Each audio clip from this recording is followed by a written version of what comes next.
Okay, Battlestate Games has been doing a lot of things, but I think that we've finally stabilized enough that I can make a weapon tier list that doesn't immediately lose any and all merit. This list will talk a little bit about each weapon based on their relevance in a wiping Tarkov. I'm aware that with 1.0, wipes aren't really happening anymore. However, the game has been balanced around when you unlock certain weapons, so some of these considerations you can just apply to a seasonal character whenever that comes out. With all that said, I shall once again rank every weapon in Tarkov because you guys love these videos, and also because tax season just passed and the IRS took a lot of my money.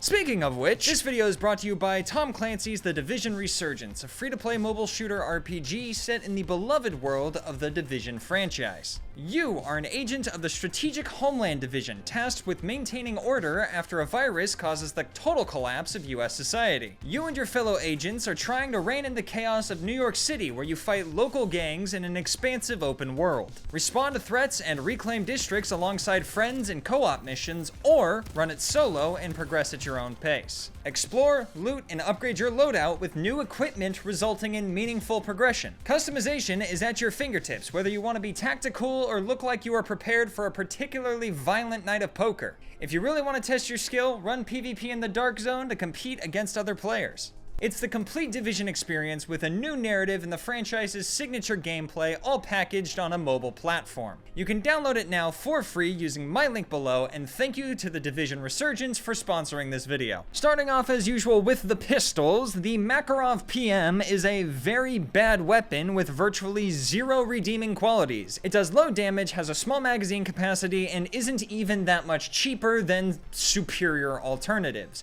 Even as a scav plinker, this weapon isn't really going to help you out that much. D tier. The PB is the exact same as the PM, so much so that I probably could have skipped mentioning it. However, if I had done that, somebody would have definitely written a comment about that. So I probably should have skipped it for the sake of farming engagement, but I don't know, padding runtime seemed like a more advantageous decision. D tier. The Tokarev is goofy because for the longest time it was in the exact same spot as the PM. However, in 1.0, ammo was added that actually gives this weapon a decent amount of penetration. For example, 7.62x25 M995 could penetrate a tier 4 helmet reasonably often. Unfortunately, it only does 32 damage, meaning that metal bullet ripping through the skull is apparently just missing all the gray matter and not doing anything because it will not kill a PMC. I don't know. For disrespect potential, I will put it into C tier. If you are using the APS or APB, you are doing so solely to be contrarian. There is almost no situation I can think of where either of these pistols will serve you better than a 9mm alternative, but for some reason you wanted to use 9x18 and didn't want to get stuck with the Makarov. I don't understand. C tier. Okay, I was going to continue the padding the runtime bit with all of the 9mm pistols. However, with the exception of one, they all function so similarly that separating them out was more effort than it was worth, even for a joke. The 9mm pistols are so similar that it all comes down to the personal preference of the user. In my opinion, most of them are pretty mediocre and aren't really worth using as anything other than scav plinkers. They're all gonna go into B tier. The Glock 18 is the only 9mm pistol that really stands out because it's the only 9mm pistol that shoots 50 rounds in 2.5 seconds. This thing is going into A tier, and it has been in A tier for the better part of 4.5 years because 1,200 rounds per minute is really the only stat you need to be good. The 1911 is the 1911. It's not the most practical weapon, however 45 ACP is a fantastic scav plinking round, and the 1911 looks good enough and feels good enough to merit carrying around. If you are willing to splurge for 45 ACP AP, then an 11 round magazine can take you surprisingly far, whether it's scavs, scav guards, or even PMCs. The 1911 is going into A tier. The M45A1 is practically identical to the 1911, except less attractive in basically every single way. Numerically, it is better, but the difference is so minute that the loss in drip completely outweighs any benefits you might have received, It's going into F tier, be gone from my sight. The USP is the modern 45 pistol that is actually worth using. Kind of.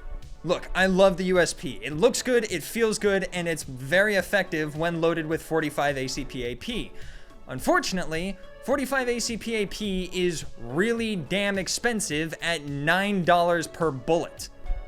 When something makes 5.7 seem affordable by comparison, there's a problem there. The USP is an S tier pistol in looks and performance, but it is an expensive toy.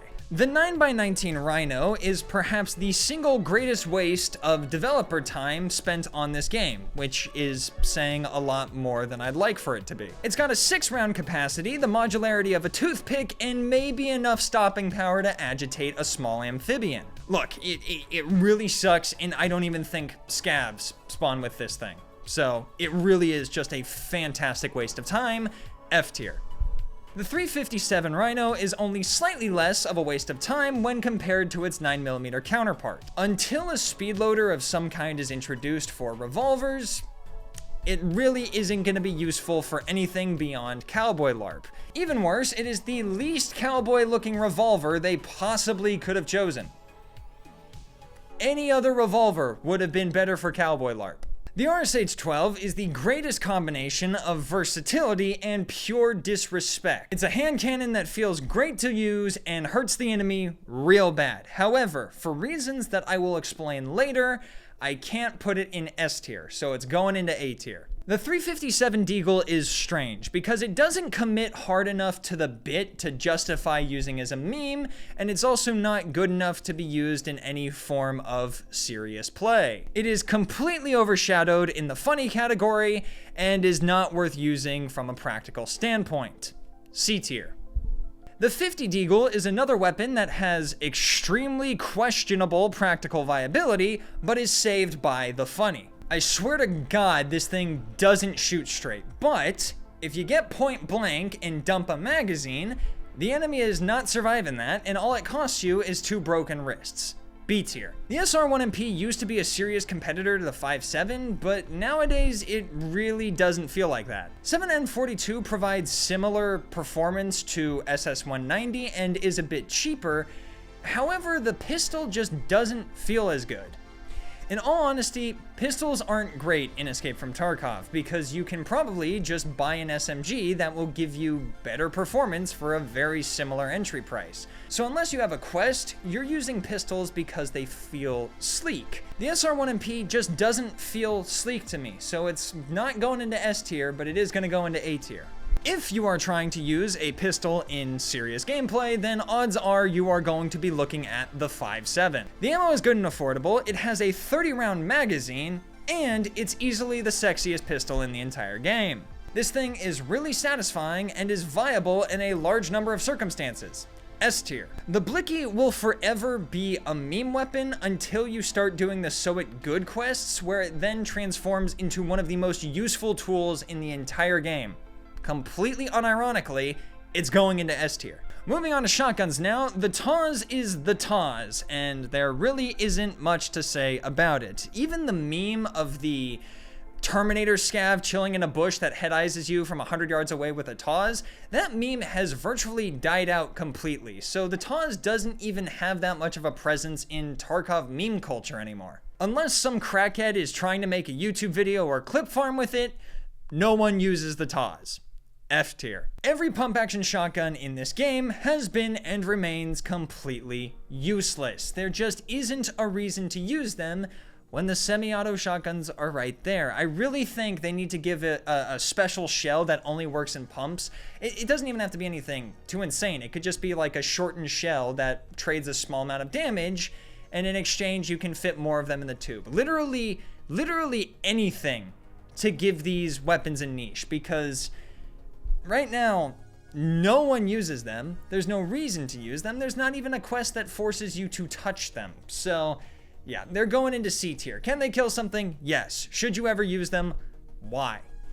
The KS-23 is one of those guns that is probably more difficult to obtain these days than it needs to be, but honestly, I am grateful for that. There was a time when these things were far easier to obtain, And oh my god, Factory was an epileptic hellscape, and armor didn't matter, and your knees would be blown out from under you every single raid. Nowadays, you don't see it anywhere, even though it's still pretty easy to obtain. I think barters just kind of put people off. That being said, it forces you into a very specific playstyle, because if you are at just the wrong range, that first shell is not going to drop people, and you kinda need it to. So, can it be effective? Yes. Is it hyper specific in where it's effective? Also yes. But it's also pretty funny. I'll throw it into A tier. The MP43-1C is the less funny version of the sawed-off. If somebody claims to use it, no they don't. D tier. The sawed-off is the funnier version of the MP-43-1C. Unironically, this thing has saved me more times than it reasonably should have. I swear to God, there is a silly buff in this game where if you use the stupid option, for whatever reason, it is far more effective than the correct option. It is really damn funny to disappear around a corner, whip this out, and treat whoever is pursuing you to a face full of Magnum buckshot. A tier. The MTS-255 is the weapon of choice for Spa Tour Part 1, as it is the most accurate shotgun in the game, to my knowledge. It is the ideal choice for headshotting scavs on shoreline. That is the most usage this thing gets. Otherwise, it's still not great, but it is better than the pump actions, so it's gonna go into B tier. The MP-153 is really good, but I feel like everyone gets so jaded from using it during setup that they kind of just don't want to touch it anymore as soon as they get that quest done. They did seemingly put a fire rate limit on it. You can't just spam it as quick as you used to, but it still fires pretty quick and is still more than adequate for blowing the armor off of Chads using Flechette. As far as bang for your buck goes, you're gonna have a hard time finding a better option than a semi-auto shotgun. The MP-155 is pretty much the exact same as the MP-153, except you wanted your shotgun to be a little shorter. S tier. I have no clue what is going on with the Benelli M3. Every time I come back to it, they seem to have tweaked it slightly in a very weird way. Right now, it struggles because it still fires significantly slower than the MP-153 and 155. However, on occasion, it just lets you fire quicker. I don't know why. I have tried to consistently replicate it in the hideout, and it'll just randomly let you fire 2 or 3 shells faster than the rest. Sometimes you get up to 5 if you're really lucky. This accelerated firing doesn't happen often enough to actually make this weapon good, so it's gonna go into the top of B tier.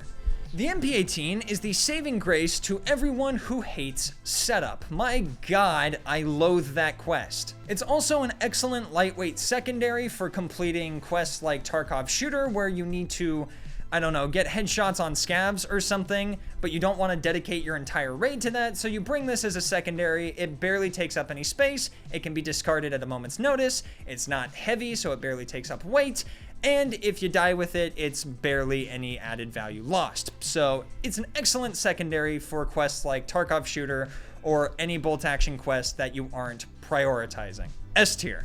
The Saiga 12. I am a D1 Saiga 12 glazer. Sure, it is the subject that jumpstarted my channel, but it's also just really good. 20 rounds of Flechette spewed in rapid succession will kill just about anything you need it to. And you really need it to, because as soon as you go through that first 20 round magazine, you got maybe 4 shells left before this thing starts jamming up on you like no tomorrow. You get 1 good mag, and then if anything is still alive, you better run away, because your shotgun needs a breather. Despite that flaw, it's still fantastically effective, especially considering that you can fully build one out for like 130,000 rubles. S tier. I do not care for the full auto Saiga 12 because whatever fire rate increase you do get from full auto is countered by much wonkier recoil. It also makes it much easier to overheat this weapon, which was already a problem with the standard Saiga. As such, the only time I ever buy a full auto Saiga is if the 20 round drum magazines are super expensive on the flea market, so I buy this because it comes with one attached. And then I just run it in semi-auto. A tier. The AA-12 is pretty cheap on the flea market, which may seem like a good thing, until you realize it's because nobody wants to use it. On top of it, you got catfished if you bought a cheap AA-12 because for some unholy reason, the magazines are always ludicrously expensive. Every time I have checked, they have been more than 70 to 100,000 rubles. Ultimately, the AA-12 is just completely outclassed in efficiency, modularity, and economy by the Saiga 12. The only time you should use an AA-12 is if you are loading it up with Magnum Buck, because Magnum Buck makes everything jam super quickly, but the AA-12 is open bolt, so it literally cannot jam. Load up some Magnum Buck and go wild. Still though, this thing's going into B tier. The Saiga 9 is the Saiga 9 and has been the Saiga 9 ever since its inception as the Saiga 9, meaning it's bad, it has been bad, and it will stay bad. It's the worst SMG in the game, but it's probably the best pistol. Yeah, F tier. The STM-9 is yet another weapon for those who wish to make life hard for themselves. 9mm is a caliber in Escape from Tarkov that has low pen and relatively low damage, so it is entirely carried by rate of fire and low recoil, meaning it's very easy to hit accurate shots. The STM-9 has low recoil, but it's semi-automatic, so that rate of fire is looking pretty pathetic. D tier. The Keter will forever have a devoted fan base, but there's a reason the Keter never gets used outside of that fan base. 9x18 is just not very good. D tier. The PPSH-41 is funny because it was a very bad weapon that now has ammo that does 31 penetration. That doesn't sound like a lot until you realize it's coming out of a 71 round drum magazine that is spewing 1,000 rounds per minute at you. Obviously, during the early wipe, this was a problem on factory, but would you believe me if I told you that it was a problem on labs for a little bit? This thing was ridiculous. That being said, it's still an unmoddable one-trick pony that really isn't going to accomplish much more than short bursts of comedy. So because of that, it's going into B tier. The PP-19 is another weapon that has some pretty die-hard fans, which is strange because it's really just not very good. 700 rounds per minute is not adequate for 9mm, especially when you compare it to other options. It's not cheaper, it's not more available, and it just doesn't stack up to its contemporaries. Even worse, the 50-round magazine for the PP-19 from Skier is still 41,000 rubles for reasons beyond my comprehension. The MPX has a 41-round magazine from Mechanic for 5,000 rubles, and a 50-round drum mag from Mechanic for around 13,000 rubles? Skier, just give me the PP-19 drum mag for 12k please, then I might consider using it. Why is this weapon specifically refused an affordable drum magazine? It's ridiculous. C tier. The MP5 is the all-reliable of the 9mm SMGs. You mod it into an MP5 SD, you strap a Monstrum 2X on it, and then you go around clicking on heads. I'm not sure what it is about the MP5 specifically, but even when a bunch of the other 9mm feel underwhelming, I can't bring myself to hate this thing. A tier. The MP5K is really good. It's available immediately, is cheap as dirt, shoots almost completely flat despite not having a stock still, and sprays out 900 rounds per minute. Again, I know that wipes on main are a thing of the past, but for your seasonal character, pick up an MP5K and try running around with it in the early wipe. I guarantee you, it will surprise you.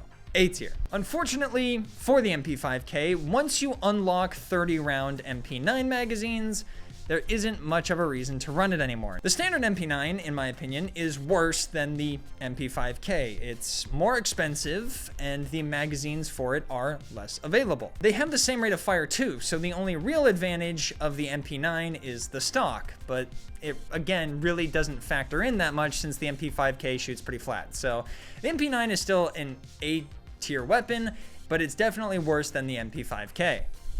Then there's the MP9N, which is one of the cheapest SMGs available on the flea market consistently, despite being one of the best 9mm weapons in the game. Don't get me wrong, I love my MP5, but the MP5 requires some halfway decent mechanical aim in order to be effective, whereas the MP9N just goes and whatever problem you had in that direction is now dead.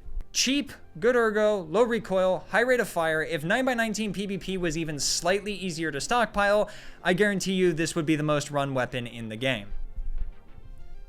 S tier. The MPX is a weapon that hasn't had its day in the sun in a long time, and honestly, I don't see that changing anytime soon. By all accounts, it should be better than the standard MP5, but it just doesn't feel that way. Sure, it's more modular, but the difference between a stock MPX and a fully modded MPX is, I mean, I'm gonna be honest, it feels very minute, and that's a lot of money for very little impact. The only real advantage is the 41 round magazines, which are the perfect middle ground between the 30 and 50 round magazines, but even then, I'd prefer to just have my MP5, so I'm gonna throw this into B tier.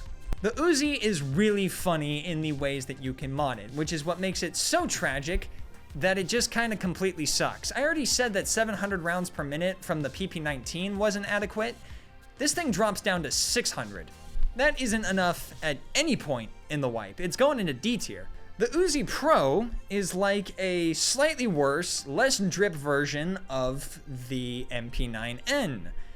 It's a slightly worse version of one of the best SMGs in the game, so that kind of tells you all you need to know. It's going into S tier. Like the MPX, the 9mm Vector is just not used at all these days. If you want a consistent shooter, you use an MP5 SD. If you want a spray and pray 9mm, you use an MP9N. Otherwise, a lot of the 9mm SMGs just don't have a reason to be used. B tier. The Vector 45 does everything. It's relatively inexpensive. It has high damage, high rate of fire, access to decent pen ammo. So why am I putting it into A tier instead of S tier? Simple. You are shooting a mortgage payment every second and a half with this thing. 45 ACP AP, as previously established, is really damn expensive. It is $1,000 for 120 rounds. 120 rounds out of a 45 Vector is nothing. That takes no time at all. You need to bring a lot more than that. If you can afford to keep it fed, the 45 Vector is an absolutely terrifying demon of a weapon. If you can't afford to keep it fed, then you'll probably find a lot of success out of leg meta anyways, because it shoots high damage bullets at 1100 rounds per minute. Very effective. I don't like looking at the ground though, so I'm throwing it into A tier. The UMP is... I don't like it. It's one of the bouncier SMGs in the game, despite having one of the lowest rates of fire, and while that is owed to its high damage cartridge, it's not worth using 45 ACP AP in this thing, and 25 pen is just not enough any point beyond the first 2 weeks of wipe. I don't really see a reason to use this thing. C tier. There isn't much to say about the P90 and MP7 because they're just really good. Sure, the MP7 isn't nearly as dominant as it once was in the past, but JSP SX is good enough to hold you over in the early to mid wipe until you finally unlock FMJ, and then you're off to the races. The P90 obviously has SS190, which is just good. Both are going into S tier. The SR2M is very similar to the MP7, except with slightly smaller magazines, and in my opinion, it just doesn't quite feel as good, so I'm gonna throw it into A tier. Moving on to bolt actions, the Mosin is the epitome of average. 7.62x54R FMJ is one of the better rounds that you can unlock early on, so if you want to get a jump start on leveling bolt action skill, or if you just want to snipe early on, then this is probably your best bet. The VPO 215 is not doing great right now because it had two main niches it filled. One was it was the early game sniper for popping scavs or under armored PMCs, and the other is it had the fastest cycle speed in the game for bolt actions, I believe. So if you had to do Tarkov Shooter Part 3 where you killed people within 25 meters, this was the bolt action you wanted to use. So what's the problem? Well, as a sniper, it's okay, and the new attachments are nice, but the issue with the new attachments is they take one of the less accurate bolt actions and make it even less accurate. Also, 366 already had one of the slowest projectile speeds of any of the rifle cartridges in the game, and you slow it down even more. On top of it all, APM also has an accuracy debuff. If you keep stacking these accuracy debuffs on top of each other, sometimes you are denied a headshot because of MOA drift. And that is incredibly frustrating out of a bolt-action rifle. Okay, so at range, maybe stick to shooting at scavs, but what about up close? Well, APM, again, is decently hard to get, especially in the early wipe, and they added the MXLR, a weapon that counts as a bolt-action rifle and cycles much faster than any of the other bolt-action rifles. This thing just completely took over the small niche that the VPO-215 had. If you want a cheap suppressed rifle that is almost exclusively for tapping scavs, the VPO-215 might be your thing. But if you're trying to snipe early in the wipe, use a Mosin, and if you're trying to get close range kills, use an MXLR. This thing's going into C tier. The MXLR. The MXLR was one of the most impactful weapons that we have had added to Tarkov in a long time, and that is saying something, because good God, in the early wipe, these things were everywhere. You could not go to Shoreline without killing at least 3 guys on the hill, all of them using this. Thankfully, they moved the ammo from Mechanic 2 to Mechanic 3, so the situation has been somewhat alleviated. However, you can still barter a cowboy hat for 20 rounds of 308 ME, which was the problem bullet at loyalty level 2. So that's not exactly a hard thing to do, and on seasonal characters, I suspect this thing shall remain a problem. However, it feels good, it looks cool, it sounds cool, and I like it. S tier. There isn't much to say about the 338 rifles or one-tap rifles in general, because it pretty much just boils down to big gun, big bullet, big pen, big damage, gun good. I will say if someone is using the AXMC, odds are they will be very stationary and move very slowly because it's a heavy gun that benefits from, you know, sniping and being in cover. You might think the same for the Seiko TRG, however, I have noticed a lot more people running gun with the Seiko than they do with the AXMC. So, just kind of a fun little thing. Both go into S tier because they can rip you in half.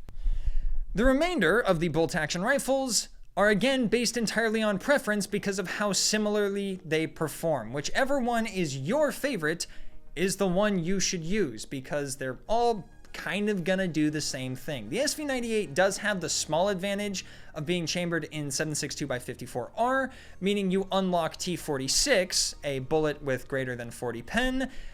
Just by getting Prop War level 3, you don't have to do any quests associated with that. However, with the 308 bolt actions, in order to get M80, that's a Peacekeeper loyalty level 4 bullet, and you have to complete Revision Lighthouse. So there's a few more hoops to jump through. That's kind of a small detail the SV98 has, but otherwise, they're pretty similar. I mean, the M700 is my favorite because it's the most modular and you can make it incredibly light. The DVL-10 is very satisfying to use, and the wet slap sound effect is funny.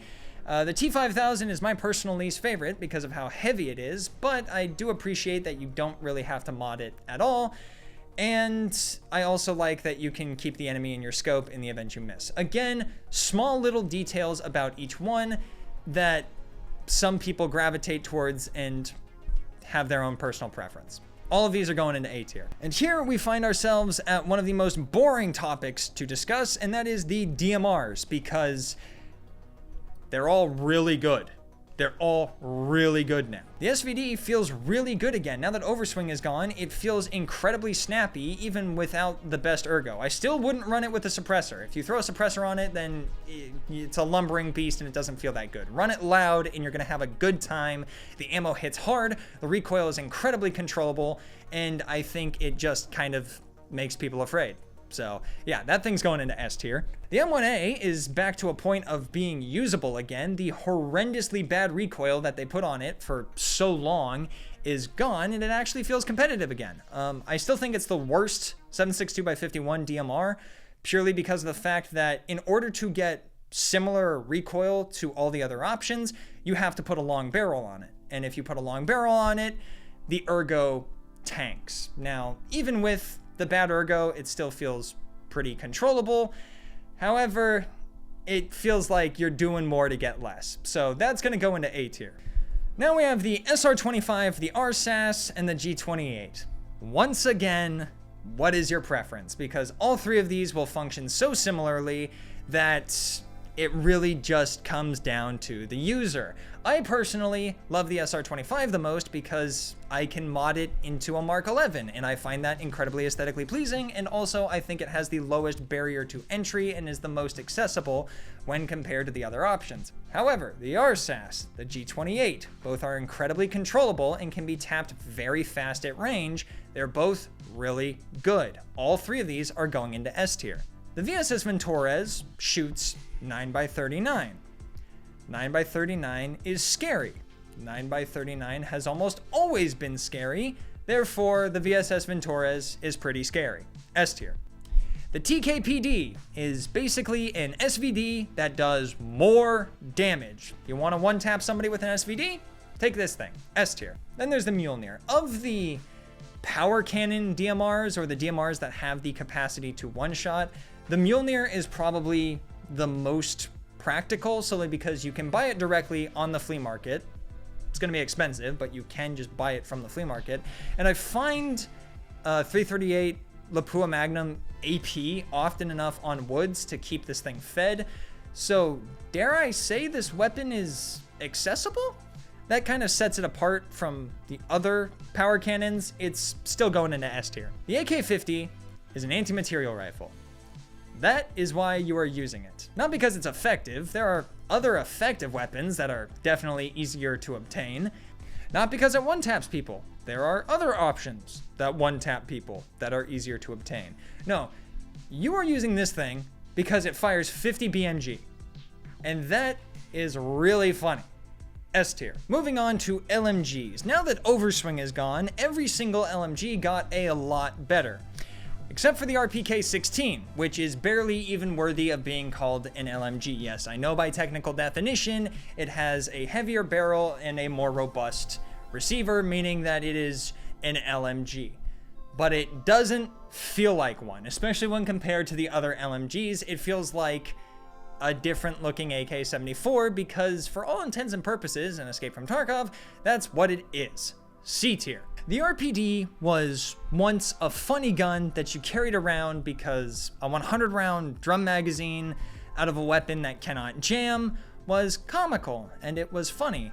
And then they added the furniture for this thing, and it is now quite literally the best 7.62x39 weapon in the game. I'll discuss this when I get to the ARs later, but most of the 7.62x39 options are pretty underwhelming right now.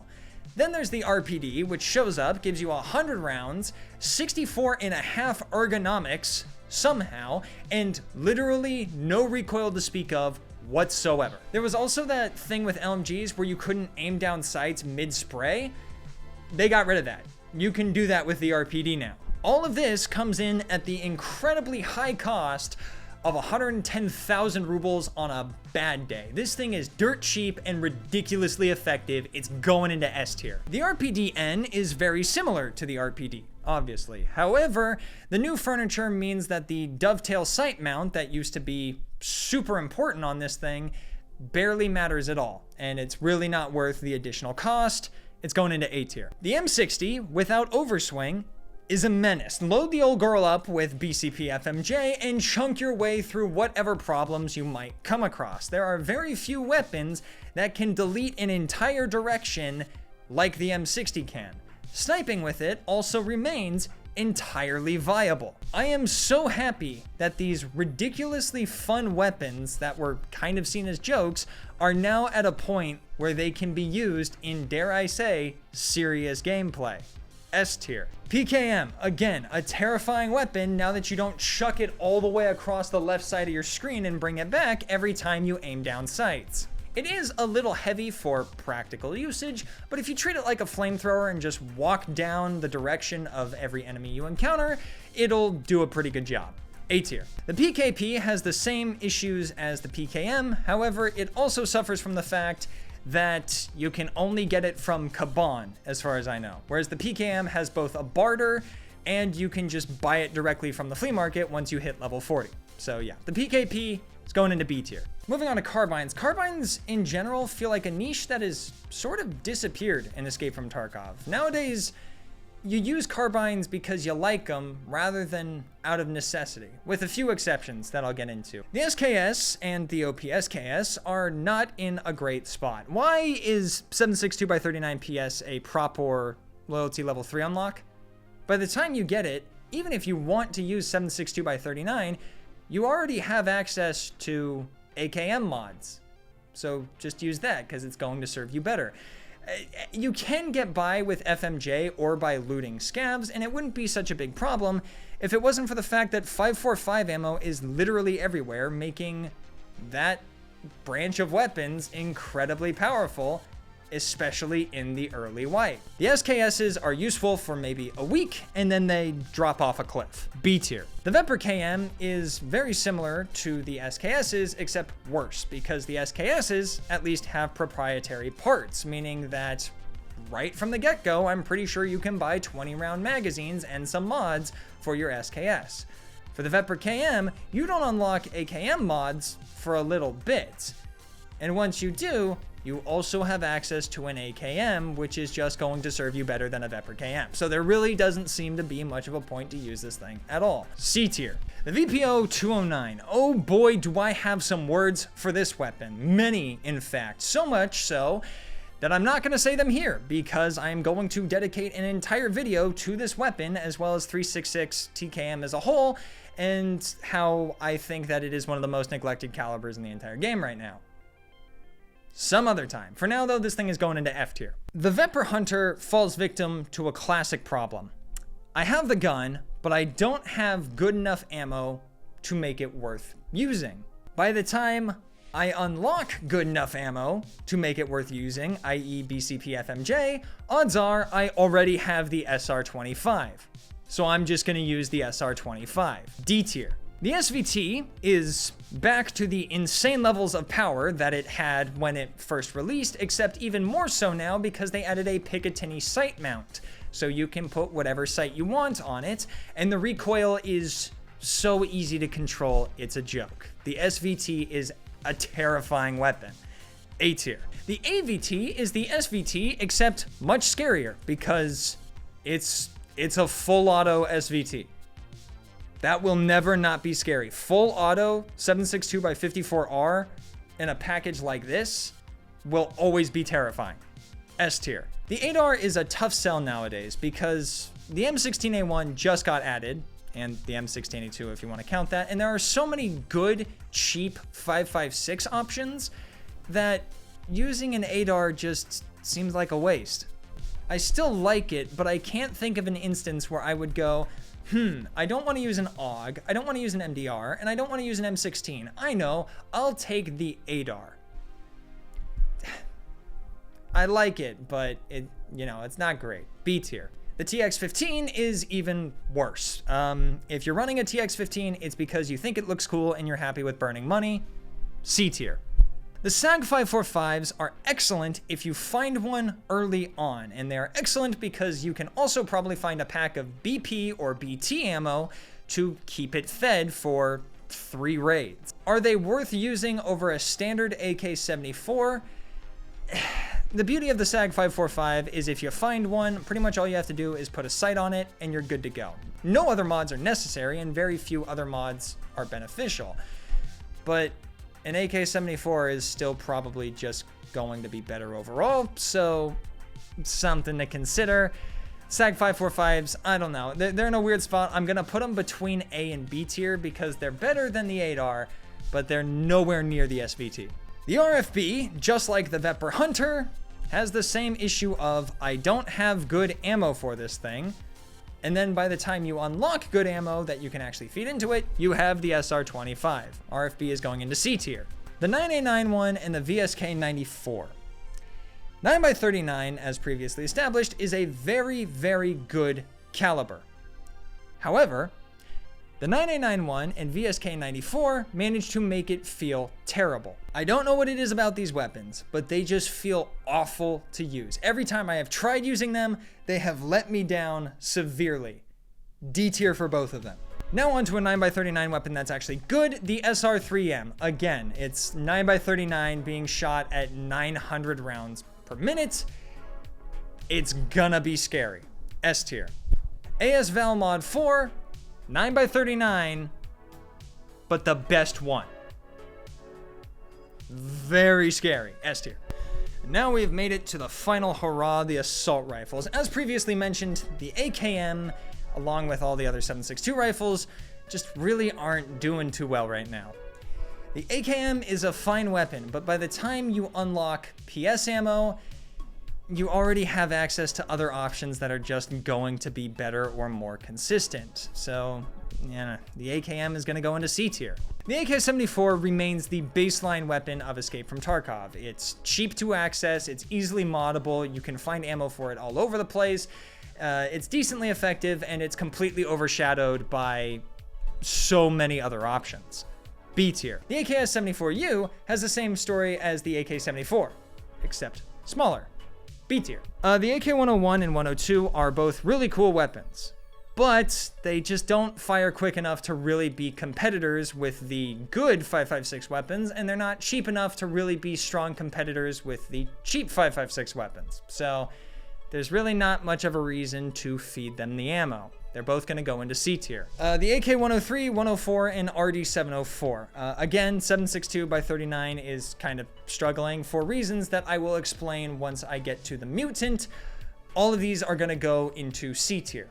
But I'm going to give extra respect to the AK-103 and AK-104 since, for whatever reason, they seem to get a strong amount of reverence from my friend group. I think it's because this is what we all used to main like 5 years ago. AK-105, it's a 5.45 weapon that is completely overshadowed. C tier. All right, the mutant and why I think 7.62 is completely overshadowed right now. And it is primarily because you cannot get your hands on 7.62x39 BP that easily. If you have ref, you can get some, but otherwise you are confined to crafting 60 bullets at a time, and it takes 2.5 hours. Now, over time, you can stockpile that amount, except unfortunately, I can't be at my computer consistently every 2.5 hours to start another craft. I hate phone apps that link to computer games.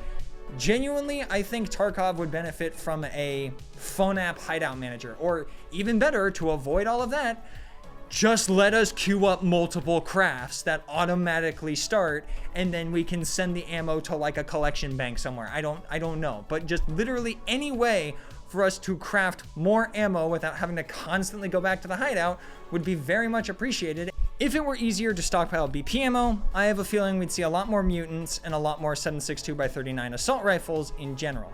As it stands, I don't think it's worth the hassle.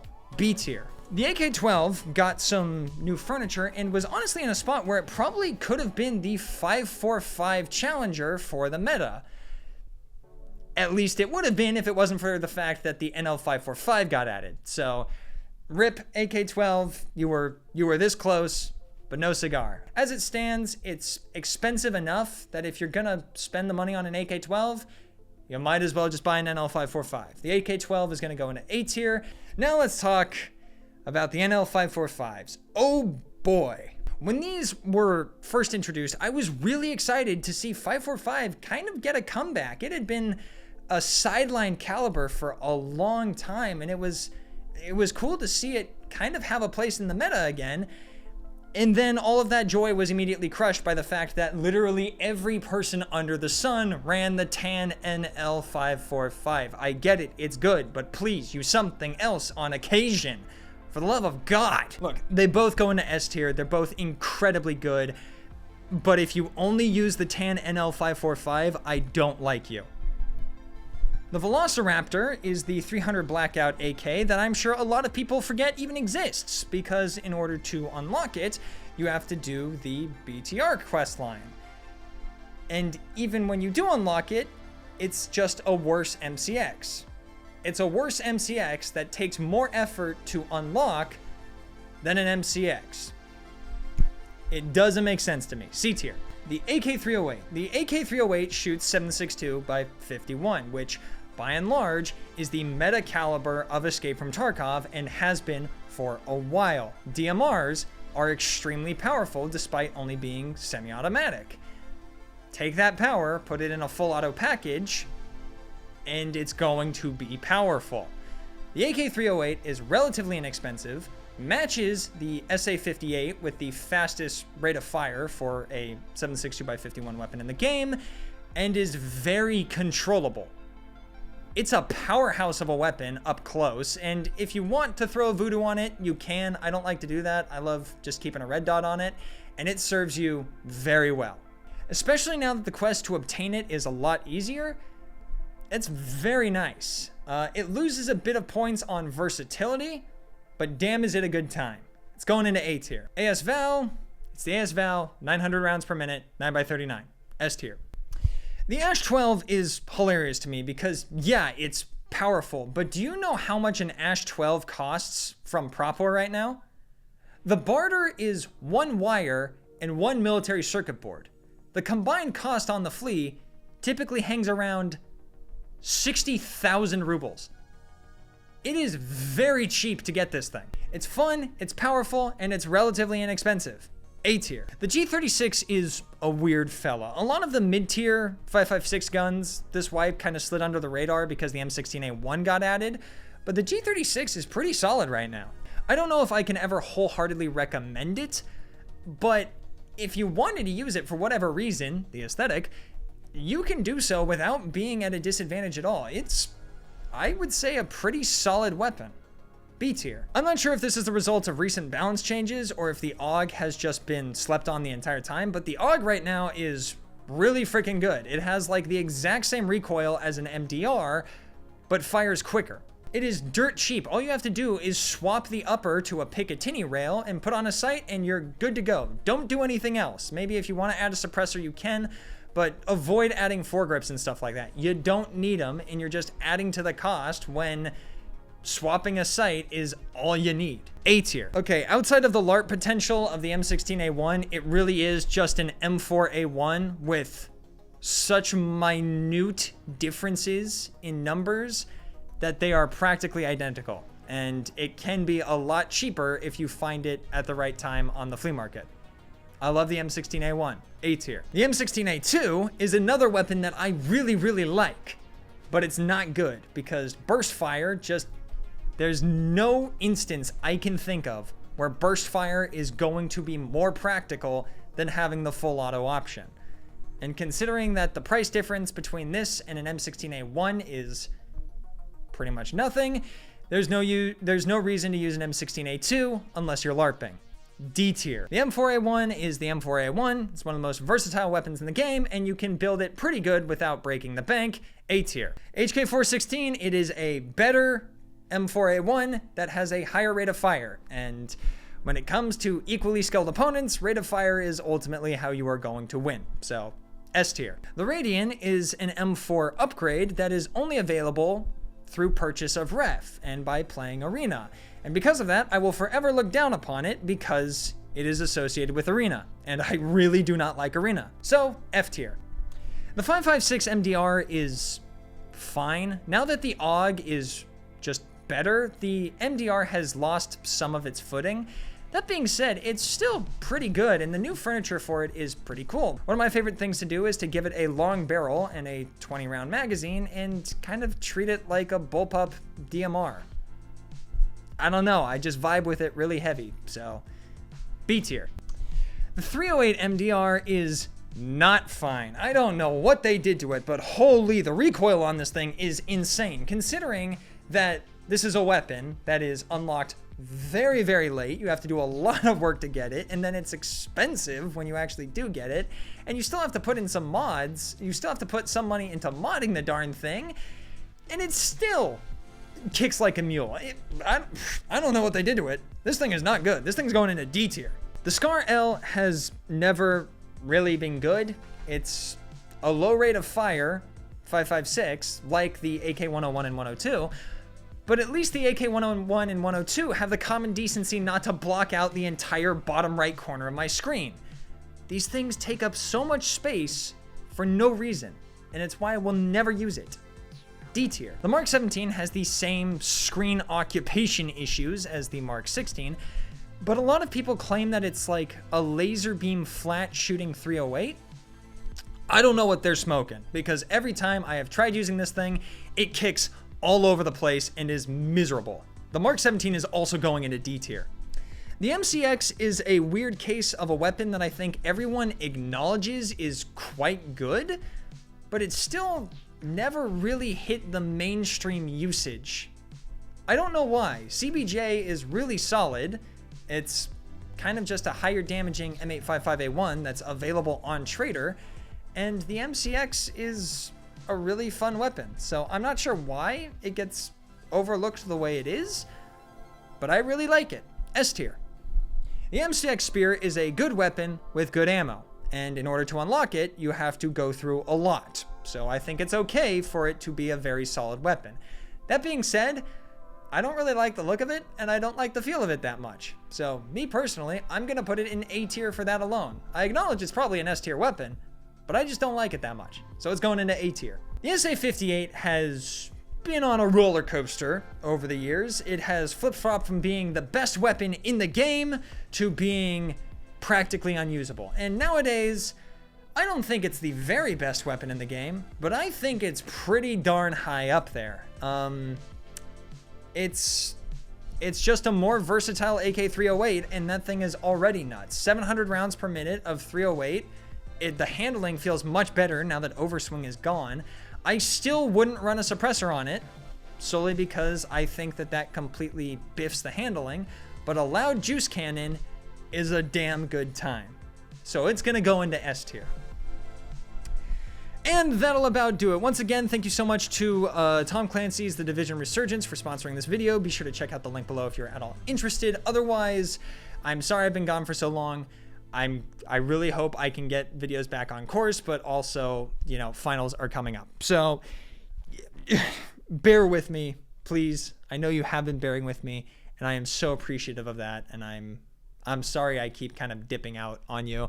Videos are being worked on, ideas are being done. I don't know how much more Tarkov I will do before I upload some other videos. I don't know what the spread is going to look like. I'm going to try to get back into streaming once I get done with finals. We're so close. We're a few weeks out, and I'll be home for the summer, and I'll be able to start getting back to this consistently. Hopefully. Every time I say I'm going to come back, I disappear again. So hopefully I'll be saying the truth this time. But otherwise, thank you so much for watching, especially all the way to the end. I really hope you enjoyed. All right, that shit better be in focus. Otherwise, I'm